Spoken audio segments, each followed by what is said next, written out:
કાચી કેરીની સિઝન જાય એ પહેલાં આ ખાટી મીઠી તીખી અને ચટપટી કેરીની ચટણી એકવાર ચોક્કસ બનાવી લેજો. આ ચટણી આખું વર્ષ ખરાબ નથી થતી અને સ્વાદમાં એટલી ટેસ્ટી લાગે છે ને કે છૂંદો મુરબ્બો પણ તમે ભૂલી જશો. અને પૂરી, પરોઠા, રોટલી, ભાખરી, થેપલા, સમોસા, કચોરી કંઈ પણ સાથે તમે એને ખાઈ શકો. મારી ચેનલ ફૂડ વિથ ફાલ્ગુનીને તમે હજી સુધી સબસ્ક્રાઇબ ન કરી હોય તો પ્લીઝ જલ્દીથી સબસ્ક્રાઇબ કરી દેજો.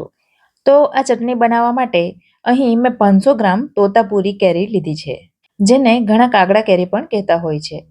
આ કેરી પ્રમાણમાં ઓછી ખાટી હોય છે, માટે એમાંથી સરસ ચટણી બને છે. વળી કેરી હંમેશા ફ્રેશ અને કડક હોય એવી લેવાની.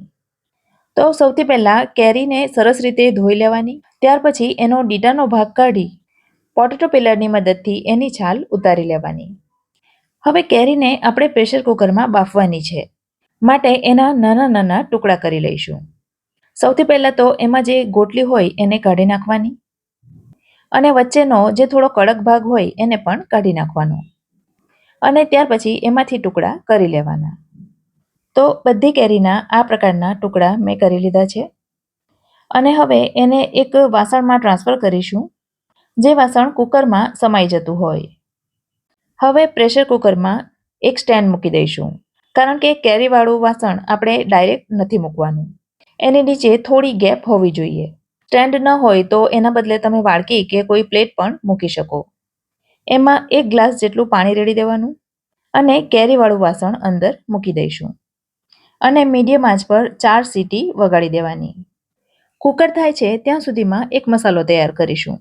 જેના માટે એક પેનમાં લીધા છે 1/2 ટીસ્પૂન જેટલા કાળા મરી, ચપટી જેટલા મેથીના દાણા, 1/2 ટીસ્પૂન લીધું છે જીરું અને 1/2 ટીસ્પૂન લીધી છે વરિયાળી. 1 ટીસ્પૂન લઈશું આખા ધાણા, 4 થી 5 નંગ જેટલા લવિંગ લીધા છે અને એક ટુકડો લીધો છે તજનો. આ બધા મસાલાને આમ તો આપણે પીસવાના જ છે, પણ એ પહેલાં ગેસ ઉપર એને થોડા શેકી લઈશું. શેકવાથી એની સુગંધમાં વધારો થશે અને થોડા કડક થશે, જેથી આપણને પીસવામાં સરળતા રહેશે. થોડા શેકાય એટલે ગેસ બંધ કરી દઈશું અને મસાલાને પેનમાં જ રહેવા દઈશું.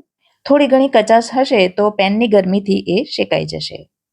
આ તરફ કુકરમાં 4 સીટી થઈ ગઈ છે, તો કેરીને આપણે ચેક કરી લઈશું અને તમે જોઈ શકો છો કેરી એકદમ સરસ રીતે બફાઈ ગઈ છે. તમને થતું હશે કે કેરીને ડાયરેક્ટ કુકરમાં મૂકીને કેમ નહીં બાફવાની, પણ જો આપણે એને ડાયરેક્ટ કુકરમાં મૂકીએ તો કેરીમાં પાણી ઉમેરવું પડે અને પાણીના કારણે ચટણી આખું વર્ષ નહીં ટકે એવું બને. તો પાણી ઉમેરવાનું અવોઇડ કરવા માટે આ રીતે કેરીને બાફવાની. આમ તો કેરી સરસ રીતે મેશ થઈ ગઈ છે, પણ એને એકદમ સ્મૂથ બનાવવા માટે એ ઠંડી થાય પછી એને મિક્સરમાં ક્રશ કરી લઈશું. કેરીનો માવો હવે ઠંડો થઈ ગયો છે, તો મિક્સરમાં લઈ એની એકદમ સ્મૂથ પેસ્ટ બનાવી લઈશું. હવે આ કેરીની પેસ્ટને એક પેનમાં લઈ લઈશું, જેમાં આપણે ચટણી બનાવવાના છીએ. હવે ફ્રેન્ડ્સ, આ ચટણીમાં આપણે ખાંડ નથી ઉમેરવાના. ખાંડના બદલે મેં અહીં ખડી સાકરનો ઉપયોગ કર્યો છે, કારણ કે ખડી સાકર ઠંડી અને ખૂબ જ ગુણકારી હોય છે. પણ સાકર ના ઉમેરવી હોય તો એના બદલે તમે ગોળનો ઉપયોગ કરી શકો. સાકરનો મેં આ પ્રકારે ભૂકો બનાવી લીધો છે, જેથી એ કેરીમાં સરળતાથી પીગળી જાય. હવે ફ્રેન્ડ્સ, 500 ગ્રામ કેરીની સામે મેં 400 ગ્રામ સાકર લીધી છે. કેરીની છાલ અને ગોટલી નીકળી જાય ત્યાર પછી લગભગ ટુકડાનું વજન કરીએ તો 400 ગ્રામ જેટલું થાય છે. ટૂંકમાં કેરીના ટુકડાનું ભારોભાર ગળ પણ લેવાનું. હવે આ સાકરના ભૂક્કાને કેરીના માવા સાથે સરસ રીતે મિક્સ કરી લઈશું, જેથી એ થોડી થોડી પીગળી જાય. અને ત્યાં સુધીમાં આપણે મસાલાને વાટી લઈશું. મસાલાને હું અહીં ખલદસ્તામાં વાટી રહી છું. જો કે તમે એને મિક્સરમાં પણ ક્રશ કરી શકો, પણ મિક્સરમાં જો ક્રશ કરો તો એને થોડું દરદરું રાખવાનું. તો આ પ્રકારનો દરદરો પાવડર તૈયાર થઈ ગયો છે. હવે કેરીના માવાવાળી કઢાઈને ગેસ ઉપર લઈ લઈશું અને મીડિયમ ગેસની આંચ ઉપર એને ગરમ કરીશું. ગરમ કરવાથી એમાં જે સાકરના મોટા ટુકડા હશે એ પીગળી જશે અને મિશ્રણ થોડું ઘટ્ટ થશે. અત્યારે આ પ્રકારનું લિક્વિડી છે, પણ હજી આપણે એને થોડું ઘટ્ટ કરવાનું છે. વળી ફ્રેન્ડ્સ, જો તમારે એને ગેસ ઉપર ન કરવું હોય તો તડકા છાયામાં પણ કરી શકાય છે. 5 મિનિટ થઈ છે, તો હવે એમાં કેટલીક બીજી વસ્તુઓ ઉમેરીશું, જેમાં 1 ટીસ્પૂન લીધું છે મીઠું, સાથે 1 ટીસ્પૂન લીધું છે સંચળ. સંચળ ઉમેરવાથી ચટણી ખૂબ જ ટેસ્ટી બને છે. હાફ ટીસ્પૂન ઉમેરી છે હળદર.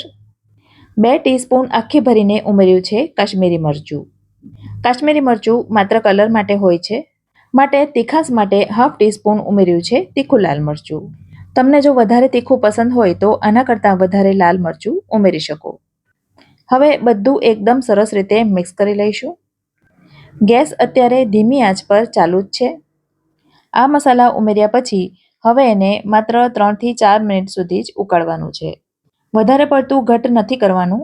આ પ્રકારની પોરિંગ કન્સિસ્ટન્સી આવે ત્યાં સુધી જ ઉકળવાનું છે. તો હવે ગેસને બંધ કરી દઈશું અને જે મસાલો આપણે વાટીને રાખ્યો છે એ બધો અંદર ઉમેરી દઈશું અને એને પણ એકદમ બરાબર રીતે મિક્સ કરી લઈશું. આપણે ચટણીમાં ઘણી બધી સાકર ઉમેરી છે, જેનાથી ખટાશ બેલેન્સ થાય છે અને સાકર પ્રિઝર્વેટિવનું કામ કરે છે અને ચટણીને બગડવા નથી દેતી. વળી જે તેજાના ઉમેર્યા છે જેના કારણે ચટણી એકદમ સુગંધથી ભરપૂર અને ખૂબ જ ટેસ્ટી બને છે. અત્યારે એ ગરમ છે તો આ પ્રકારની કન્સિસ્ટન્સી છે. ઠંડી થશે પછી થોડી એ ઘટ થશે. જોતાં જ મોંમાં પાણી આવી જાય એવી આ ચટણી તમે એકવાર બનાવશો ને તો છૂંદો કે મુરબ્બો બધું ભૂલી જશો. ચટણી ઠંડી થાય ત્યાર પછી એને જંતુરહિત કરેલી એરટાઇટ બરણીમાં ભરી દેવાની અને ફ્રીજમાં મૂકી દેવાની, જેથી આ ચટણી આખું વર્ષ ખરાબ નહીં થાય. એને તમે પૂરી, પરાઠા, રોટલી, ભાખરી કે થેપલા સાથે ખાઈ શકો. રેસીપી ગમી હોય તો વિડીયોને લાઇક કરજો અને તમારા સર્કલમાં શેર કરજો. ફરી મળીશું આવી જ એક નવી રેસીપી સાથે. ત્યાં સુધી મને રજા આપો. આવજો.